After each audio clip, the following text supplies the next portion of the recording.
week Jackie can talk, so now we can't pasteurize.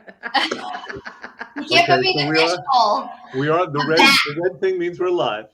I'm back. Just in case there's any confusion about that. Good morning, everybody. Good morning. Good morning. Good morning. How's everyone feeling today? Good. I feel really today. I know we have one person on the mend, and someone just left. Really? Yeah. Trish. She doesn't feel good. I guess not. Maybe it's a little stage fright. Yeah. All right, we'll work on that. So let's get started. I know everyone's complaining because it's cold and you have to wear pants and all of that stuff, but we're going to get over that. All right. And yes, it's going to start getting cooler, but that's just part of the cycle of life here in northern New Jersey. All right. So I want to get started with Jen. You have a couple of great testimonials. I do. All right. Why don't you go ahead and read them? So the first one, I'm not sure if I can say names because she is our brand ambassador. I don't know if we've actually rolled that out yet. Ooh. But yes, no. So I'll read it and you guys decide. So, I would say no name and then have people ask. Is it J-Lo? it's J-Lo. No. How cool. Yeah. Jennifer. I feel great after signing up for this program. At first, I was always told your body structure is big and you can never be thin. I decided to try this as my last alternative before I gave up. And I decided to try this program. The first few days were tough and I had a lot of cravings, but after the initial few days, I got on track. The best thing that this program has taught me is to choose my food wisely and take care of myself. By eating the wrong food, I am only harming my body and my self-esteem.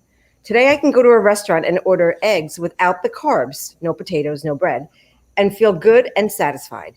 Thank you for all the support from the team to help me achieve my goals. Wow. What do we think of that? Hey, I know who that is. And I'll leave it to you guys to roll that out. So I didn't. This is from Sherry, who said that we could share this today. She came in and she was only going to do one round, and then she ended up doing 3, I think. No, 3. I'm pretty sure it's 2. Oh. I could be wrong. I think she did. I think she did a bunch of extensions. I was going to say, she extend? Yeah. Not Yeah. a bunch. But, yeah. So I'm very happy with my weight loss progress. I know that for each 40-day weight loss plan, the number of pounds lost gets harder and harder. But I know that this is a journey. I have accepted my success and actualized the goal of reducing my A1C. So I'm no longer pre-diabetic. Wow. Yay. That's a good thing. That's great, right? Awesome. My knees and feet don't hurt and my back doesn't ache. All of these wins would not be possible without the FinTech program and the team of cheerleaders that provide endless support. So, Wow. How about that? yeah. Nice. That's awesome. So The A1C thing is huge, isn't it's it? huge. So I think, I've been asking clients lately, like what would have been different or what would have made it easier for them during the consultation. And some of the comments were, if I knew my health would get better, which we do discuss, but I don't think they believe it. The other thing is they said they don't really believe that it's going to go so easily and that they're going to lose so quickly and feel so healthy. Mm. So, it's very hard to tell somebody what's going to happen unless they're actually going through it. Well, it's easy to tell them what's going to happen. It's hard for them to conceive of it. I mean, I generally tell people that after the first week, they could expect that their cheekbones will come out, the jawline will be tighter. Right. After the second week, they'll go down a size in pants. Right. Right. And I usually say this, but until you experience it, it's one of those things. They have to live it to have to live it to understand it. It's kind of like what you were talking about last week with the momentum. Once you get the momentum going in the right direction and the positivity, you then start to believe it. Uncle Mo, baby. It matters. It's very important. Well, a lot of people also don't realize that health and weight loss are together. A lot of people go, I have to lose weight. And they think, well, I didn't know I was going to get healthy, but you should be. So a lot of people I have to work on that. Well, it's a lot of people take, like, for example, blood pressure medication, diabetes medication, because they're borderline or because their health history or their family history, and the doctors are telling them it's okay, take it. It's just a small milligram. It's just a small dosage, and you hear it a lot. So people feel like there's, oh, well, it's okay. That's always going to be. But as long as I lose 20 pounds and I look okay, Right. it's fine. It's different. Right. Yeah, the misconception is that people think that they need to lose weight in order to be healthy. And it's really, you need to be healthy in order to lose weight. If you're going to do it correctly. Right. Because most interventions that people use to lose weight, whether we're talking about drugs, whether we're talking about surgeries, you know, most interventions make a person less healthy. And that's the shame to me. That's true. Jen, your And do you know famous why saying that is it's more expensive to get unhealthy than it is to get healthy. I think that's Jackie's line, but I'll take it. We can share. Mine is Tell everybody. mine is you can, for the cost of a latte a day, there will be a whole lot less of you. A whole lot. Oh, that's a cute latte. one. A whole A latte. whole latte less. Right. Oh, Uh, God. Do the math. Easy. Do the math. Yeah, that's, I figured it out.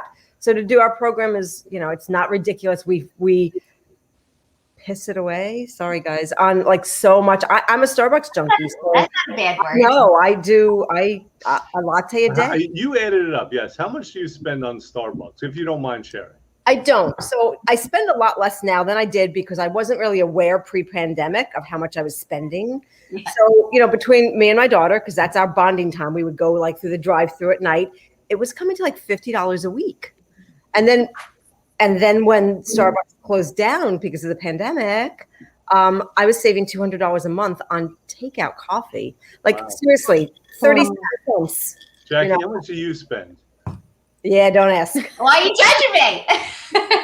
Why not? Well, to be honest with you, it makes it worse that I would order from the app. So I would just do a previous order and I'd order a venti cold brew and my daughter would be with me and she's like, Mom, can I just have an iced tea and can you add kiwi to it? Okay. My son, can I have an apple juice? And my husband's like, yeah, order me a coffee. And it's like And the $25 final a year. bill, monthly? $25, $26. A pop. Wait, a pop. A Yeah. pop. And that's how often? Listen, if we're going to swim early, twice a weekend, during the week, if I'm out by myself or if I'm grabbing a coffee if my husband happens to be home, so it's $11 a day. Yeah. Right. That's a lot of money. You know, I easily spend A lot of money. $70. yeah, I stopped drinking coffee at the beginning of the pandemic, and now I have a new condo in the Caribbean. That's the result of that. And not just that, like I didn't realize those pumpkin spice cold brews, which are the pumpkin cream cold brews, which are to die for. I have a recipe coming for everyone. Good, because ridiculous. 250 calories Oh my God, it's and terrible. a form of chemicals. Oh, And there were days that I was getting 2 of those. So that I wouldn't do because I could. It's almost like I would come out of my body like, okay, Jackie, don't do this. Yeah, you were good. But as soon as I would see the green, that little lady, and not for nothing, I guess it's on my cup. Yeah. This is my cup. I made my own coffee. Well, Make my own Jackie, coffee on my cup though. Jackie's split personality aside, I like how you come out of your body and lecture yourself. I'm bad. It's I bad. believe they have medications for that these days. But let's talk about process that. calories because Jennifer, you mentioned calories. Sorry, guys. And one of our testimonials, they mentioned calories as well. Well, it turns out that I happen to have in front of me an article here that talks about calories. Oh, And Okay. they refer to it as a perspective. So there's a new perspective. Let me read this to you. A perspective in the American Journal of Clinical Nutrition challenges the energy balance model, which says weight gain occurs because individuals consume more energy than they expend. According to the authors, conceptualizing obesity as a disorder of energy balance restates a principle of physics without considering the biological mechanisms underlying weight gain. The authors argue for the carbohydrate insulin model, which explains obesity as a metabolic disorder driven by what we eat rather than how much. So I'm really interested because I am guilty. I'm sure maybe a lot of other people know this too. Don't know this. What a calorie is. Oh, you don't know what a calorie? Okay, No. good. You know that. I do know, I'm understanding it now, but years ago, everyone's like, oh, it's just only 100 calories, but nobody knew what a calorie was. Right. Thea, what's a calorie?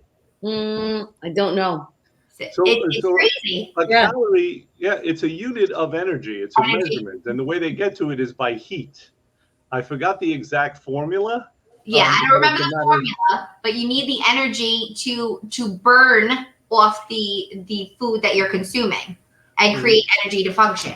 Right. And so what this article is saying, and they use some scientific terms, but the whole idea that we've been taught, and everyone always says, you have to expend more energy than you take in.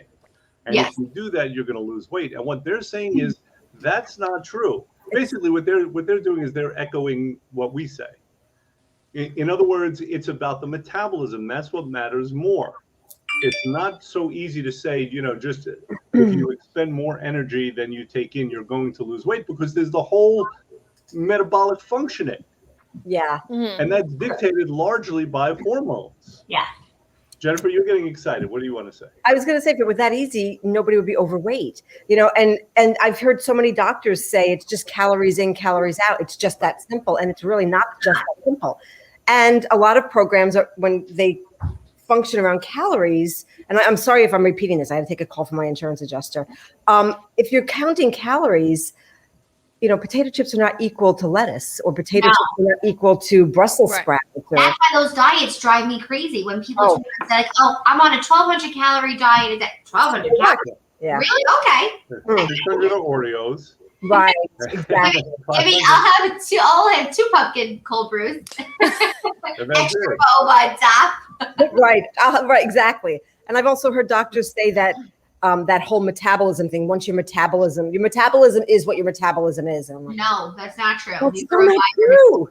It's so not true. You bring up something interesting, right? What doctors tell us. Yeah. And so, when I do a consultation, it's important to me that people get a better understanding of what's going on, because I hear so many people saying their doctor told them to lose weight. Right. And then they didn't give them, the path to how, or they said something very glib like, well, stop eating and exercise more. Right. So I'm interested to know, of those of us who are on the call, how many have been told or have asked their doctor what they need to do to lose weight and what some of the answers were? I haven't been in, luckily, I've never been I've had to lose weight, but I've never been in a position where a physician has told me I had to. Okay. I do have friends that have been in that position. And honestly, the first option is because of the amount that they had to lose. It seems like it's a challenge. It's going to be hard, right? And I feel like we're at a stage where not everybody wants to work towards getting healthy. They're afraid of the uphill battle. So I feel like a lot of people go to a nutritionist, Elizabeth said, but they would offer surgery. Right. Oh, well, you know what? This will get you started. A surgery is not a kickstart. Surgery is surgery. Like, that's a big deal. You know what I mean?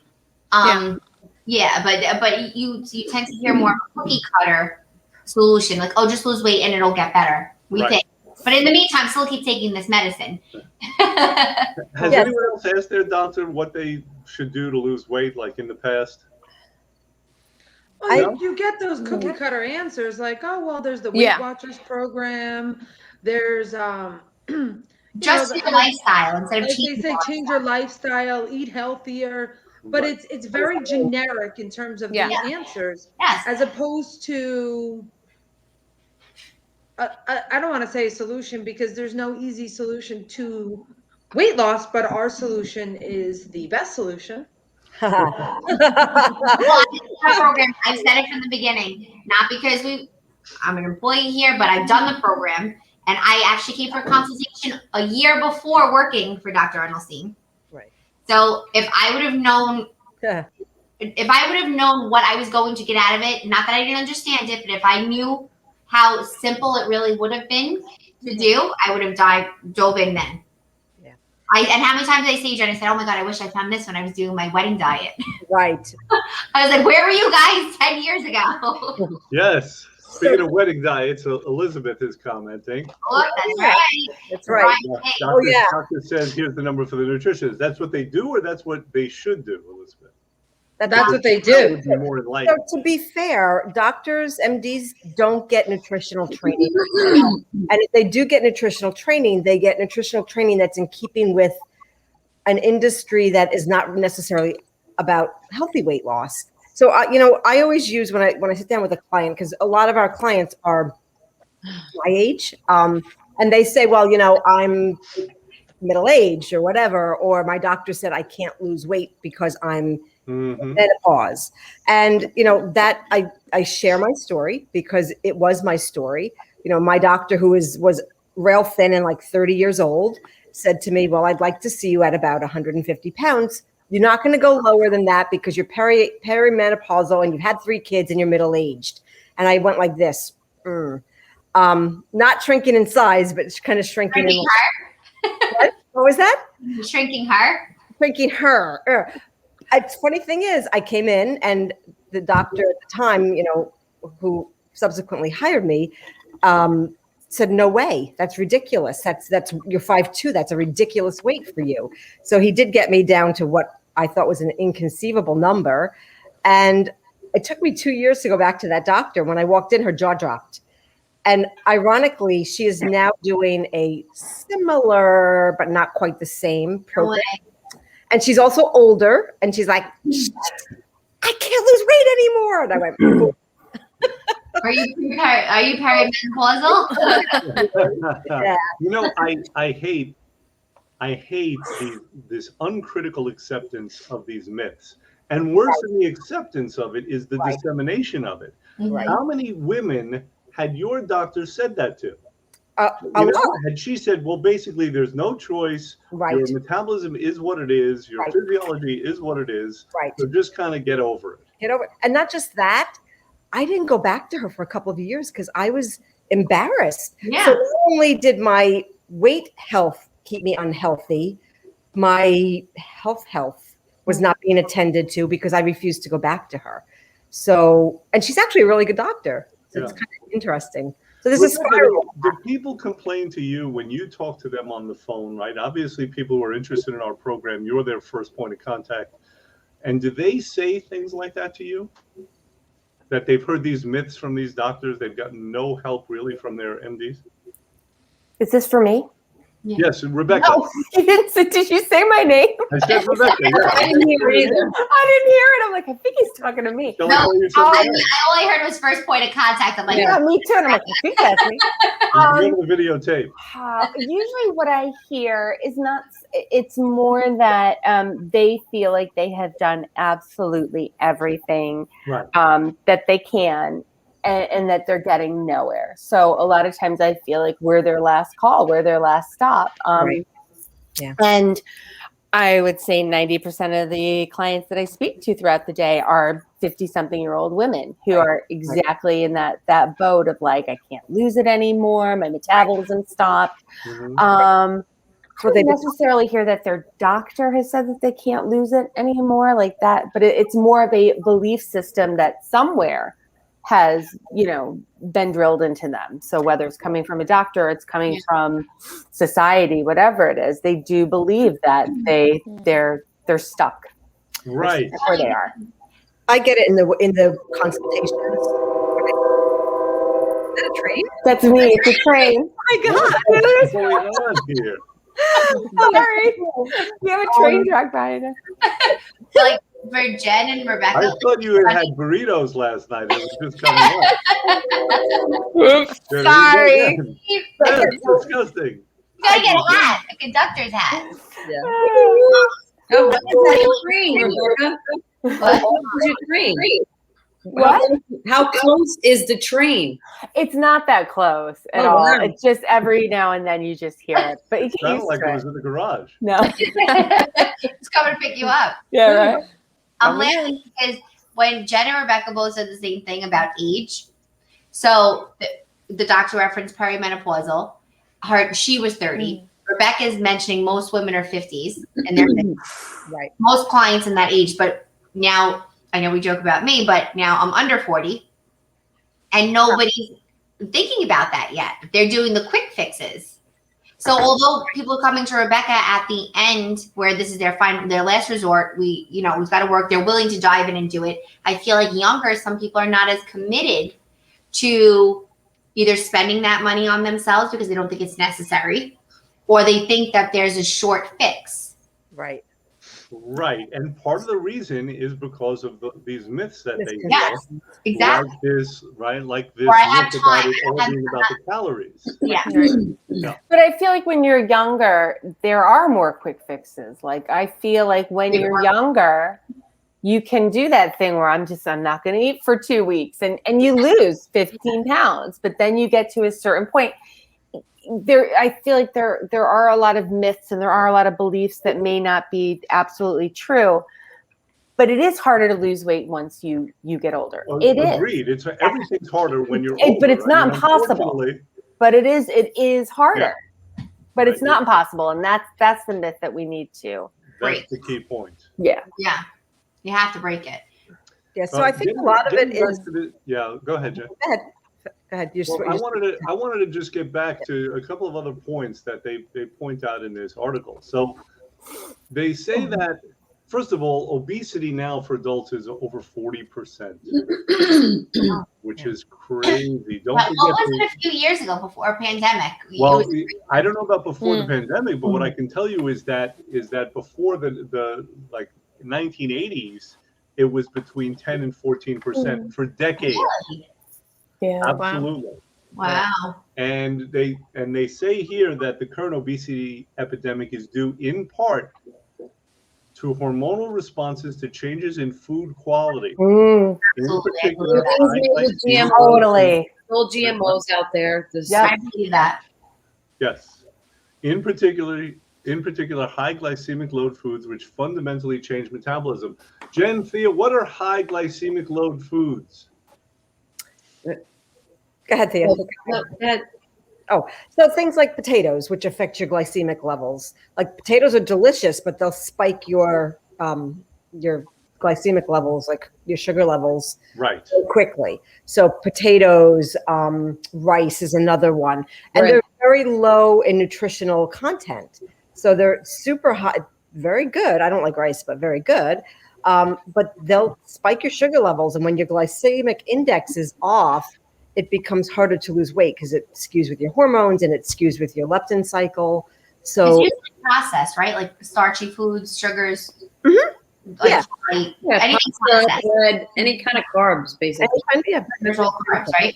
Yeah, and they actually rate the carbs in the glycemic index, right? And they rate them basically by how fast they raise your blood sugar. Mm-hmm. So that's what a high glycemic food is.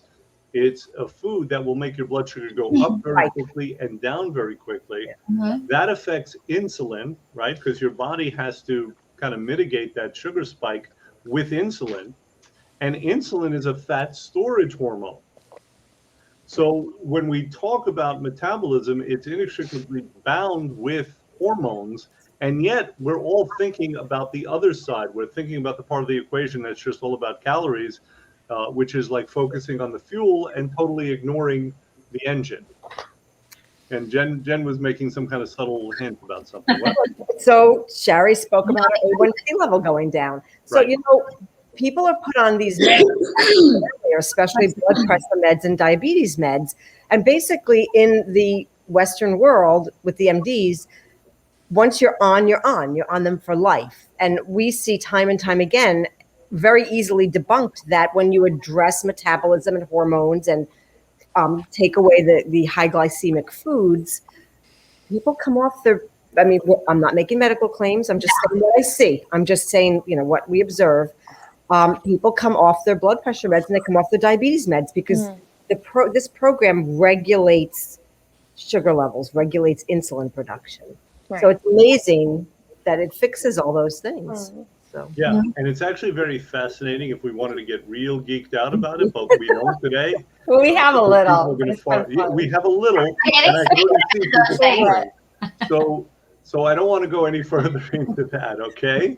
The point is if we want to lose weight, we need to think of it as a function of improving health. Right. If we improve health through metabolism, Well, who was waving? Were you just Me. Was that like? Were you raising your hand? Yeah, I have something to say. You know, I have to give you credit for that because none of these others are doing that. These are all the students who just blurt everything out. So, Well, Thea, I'm being respectful. Yeah. Okay, go ahead. What, Thea? So, in addition to the sugar levels, hormones, we balance out the hormones with the weight loss, and it also has to do with the mind as well. Because when you're stressed out, another hormone that rises up is the cortisol, and cortisol holds on to fat as well. So it's a mind-body thing. Connection. Yeah. Yeah, the easy way to think of it is, again, metabolism is paramount, right? Now, metabolism, there are many things that could affect it. And one of the biggest, if not the biggest, is hormones. And there are hormones that create fat, and there are hormones that will help you lose fat. Right. And you don't have to know the exact details, but just understanding it kind of conceptually, insulin is a hormone that creates fat. Leptin is a hormone that creates fat. Things like glucagon and HGH are hormones that help your body burn fat. So we want to tilt it, and that's what we do on the program. We kind of tilt it to where we're turning on the hormones that will burn fat, and we're turning off the hormones that are creating fat. And this is conceptually what we're doing. All right. Now, having said all that, I don't want to overstay our time. So is there anything else that anyone wants to contribute before we go?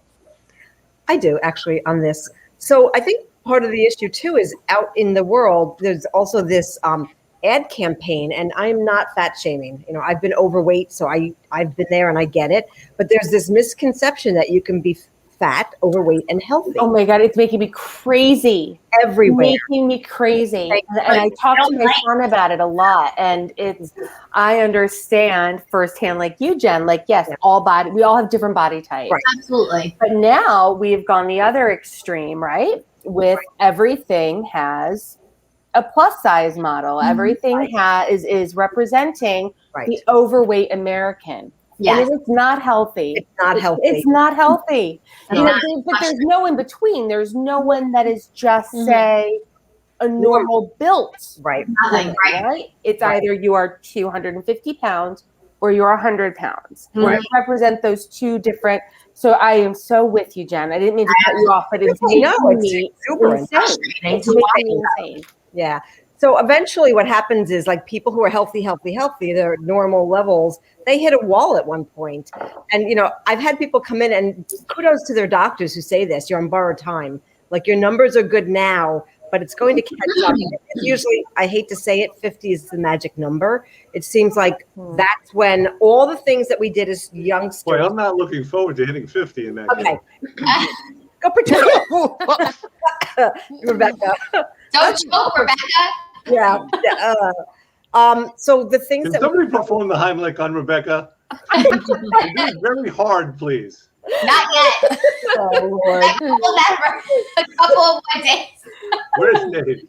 No, but like Jen was like, for Jen saying that, what you're saying for doctors, there are a lot of, I cannot even tell you how many times I've heard, like, so everyone's talking about the norms, right? So now we have to be like what's socially accepted, and we have to open up to people, be body conscious. And I understand for those who are larger figures or larger shapes, that yes, of course, they're not going to fit into a 00. Or when we change your tag, so it makes you feel better about what you're purchasing. And the truth is, someone who's like in the middle, okay, like, so let's say I'm in between, right? So neither I have to lose weight, or I've lost weight in the past, or I'm in the middle now and I still have more to go. It's not so much about a visual anymore, but it's like, you can't tell me that I'm going to walk around being 30 pounds heavier and be healthier than being 30 pounds less of fat. That's a point well taken. Right. Yeah, I'll tell you what, why don't we start next week on this point? it's a fascinating subject, right? How does culture affect weight and health and ideas? Right. So let's start out with that next week. Good. And in the meantime, we could all kind of Google some Rubens portraits and get a better understanding of that. Unfortunate. All right. So that's going to be it for today. Good. Everyone say goodbye. Bye. Bye. Have a Take good care. day. Bye.